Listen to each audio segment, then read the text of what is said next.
ألا لله الدين الخالص۔ السلام علیکم بھائی، کیسے ہیں؟ الحمدللہ ٹھیک ہوں بھائی جان۔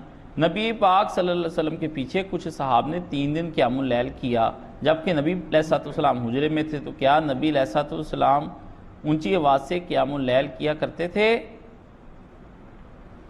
نبی کریم صلی اللہ علیہ وسلم بآواز بلند بھی قیام اللیل کیا کرتے تھے۔ آپ علیہ السلام حجرے کے اندر تھے اور وہ حجرے کے باہر۔ انہوں نے خود ہی نبی پاک علیہ السلام کے پیچھے اپنی جماعت کھڑی کر لی۔ پہلے دن 1-2 آدمی، پھر دوسرے دن 3-4، پھر 5-7، یہ 1 سے لے کر 3 سے 4 دن تک کی روایت آتی ہے۔ روایت میں اضطراب ہے کہ 1 دن یہ واقعہ ہوا، کہ 2 دن ہوا، 3 دن ہوا، مختلف راویوں کے مختلف بیان، چلو 3 دن۔ لیکن اس کے بعد رسول پاک صلی اللہ علیہ وسلم نے اپنے گھر جب لوگوں کا ہجوم دیکھا تو حضور کو پتہ چل گیا کہ یہ تو میرے پیچھے کھڑے ہوتے، تو حضور اپنے گھر میں چلے گئے۔ تو آپ علیہ السلام کے دروازے پر لوگوں نے کنکر مارے، فرفعوا اصواتهم، ان کی آوازیں بلند ہو گئیں۔ فخرج رسول اللہ صلی اللہ علیہ وسلم مغضبا، اوے بھائی اللہ کے رسول غصے کی حالت میں باہر نکلے۔ آپ نے فرمایا جاؤ یہاں سے، صلوا فی بیوتکم الا صلاۃ المکتوبہ، ساری نمازیں جتنی بھی نوافل ہیں گھروں میں ادا کیا کرو سوائے فرض نماز کے۔ فیصلہ کن بات محمد عربی صلی اللہ علیہ وسلم کی، بس۔ اب کوئی کہتا ہے فلاں نے کہا تو فلاں نے کہا، میں نہ فلاں کا جواب دے ہوں نہ فلاں کا پابند ہیں۔ ہمیں تو اللہ اور اس کے رسول صلی اللہ علیہ وسلم کے جو احکامات مل جائیں ہمیں وہی کافی ہیں۔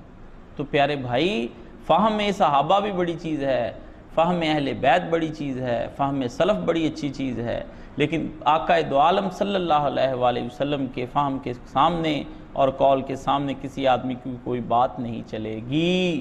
اس لیے آپ کو لوگوں نے پوچھا کیا آپ کو پتہ چل گیا تھا؟ آپ نے فرمایا ہاں مجھے پتہ چل گیا تھا۔ ساری روایتیں اکٹھی کر کے پڑھیں گے تو پھر آپ کو سمجھ آئے گی کہ کیا بات وہاں کے اس کے اندر بیان ہوئی ہے۔ ایک صاحب نے اسی سے متعلق پوچھا ہے، رسول اللہ نے نماز تراویح کو اس لیے ترک کر دیا کہیں ایسا نہ ہو کہ یہ نماز امت پر فرض نہ ہو جائے؟ سوال یہ ہے کہ جس اہتمام کے ساتھ اس وقت نماز تراویح پڑھائی جا رہی ہے، کیا یہ حضور کی خواہش کے خلاف نہیں؟ بلا شبہ یہ نبی پاک صلی اللہ علیہ وآلہ وسلم کی خواہش کے خلاف ہے۔ حضور نے جو چاہا تھا وہ یہی تھا کہ امت پہ فرض نہ ہو جائے، اور آپ نے پھر حضور کی خواہش کے خلاف فرض کر لی۔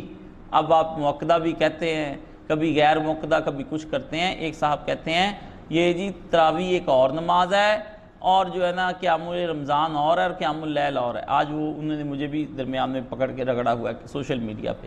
تو میرے بھائی عبید اللہ، اللہ تمہیں سلامت رکھے، کاش تم حدیث کا علم پڑھتے اور تمہیں علم ہوتا اور تم نے وہ حدیثیں خود اپنی نظر سے پڑھی ہوتی، ان کا گہرائی سے مطالعہ کیا ہوتا، ان کو اکٹھا کر کے کسی مجتہد محدث سے سنا اور پڑھا ہوتا، پھر تمہیں پتہ چلتا کہ کس طریقے سے یہ روایت آئی ہے، اور کیسے تمہیں پتہ چلے کہ یہ ایک ہی تہجد، تراویح، قیام اللیل، قیام رمضان، وتر، ایک ہی نماز کے مختلف نام ہیں۔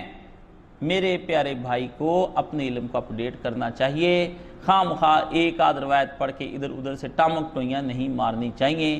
ساری امت جب اس بات پر متفق ہے کہ حضرت عمر فاروق رضی اللہ تعالیٰ عنہ نے تہجد کو انتظامی طور پر اکٹھا کر کے پڑھنے پر ایک قاری لگا کر مأمور کیا تھا، اور پھر وہ پہلے 11 تھی، پھر 20 بن گئیں، اور پھر 61 تک چلی گئیں، تو یہ سب کو پتہ۔ یہ تم نے کہاں سے سیکھ لیا پیارے بھائی؟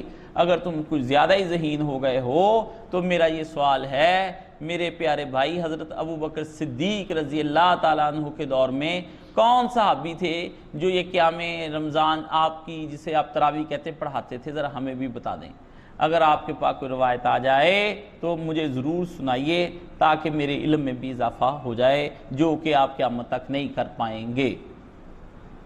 جو حضرت عمر رضی اللہ تعالیٰ نے کیا، یہ وہ قاری صاحب کو حکم دیا کہ آپ پڑھا دیا کریں، وہ خود نہیں پڑھتے تھے۔ حضرت عمر فاروق رضی اللہ تعالیٰ عنہ نے ساری زندگی نہ تراویح پڑھی نہ پڑھائی، ان کے بیٹے نے نہ پڑھی نہ پڑھائی، خلفائے راشدین نے نہ پڑھی نہ پڑھائی۔ یہ خود ہی بعد میں جب ایک کے پیچھے انہوں نے خود کہا کہ اس سے بہتر تھا کہ رات کے آخری پہر میں اٹھتے اور وہ اس میں جا کر وہ نماز پڑھتے۔ اگر یہ نمازیں 2 تھی تو انہوں نے کیوں کہا یہ آخری پہر رات کے اٹھتے؟ اس میں تو اٹھنا ہی تھا.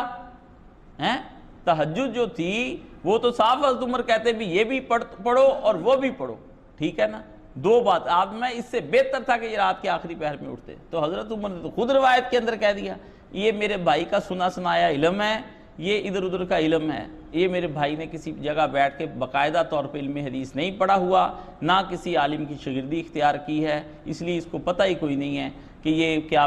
اس لیے جن لوگوں کو اس بارے میں کوئی خبر نہیں نا, وہ خام خواہ اس کے اندر ٹانگ نہ اڑایا کریں, اپنے کام سے کام رکھا کریں, جس کا کام اسی کو ساجے. یہ ہمارے کام ہے, ہمیں کرنے دیں. آپ بیچاروں کا کیا کام ہے, چپ کر کے سنا کریں. فیس بک پہ ایسی سے سوشل میڈیا پہ لکھنے لکھانے کی عادت آپ کو بری پڑ گئی ہے. پڑھے کم تے لکھے زیادہ, ایسے لوگوں کا یہ ہوتا نا, پڑھے لکھے تو اسے پڑھے کم لکھے زیادہ. کم پڑھنا تے لکھنا زیادہ. تو کم نہ لکھو بھائی, اتنا مطالعہ کرنے کے بعد تھوڑا سا لکھنا پڑتا ہے. بڑا علم چاہیے, ایک عمر چاہیے اس بحر بے قراں کے لیے, یہ کوئی چھوٹی عمر نہیں چاہیے.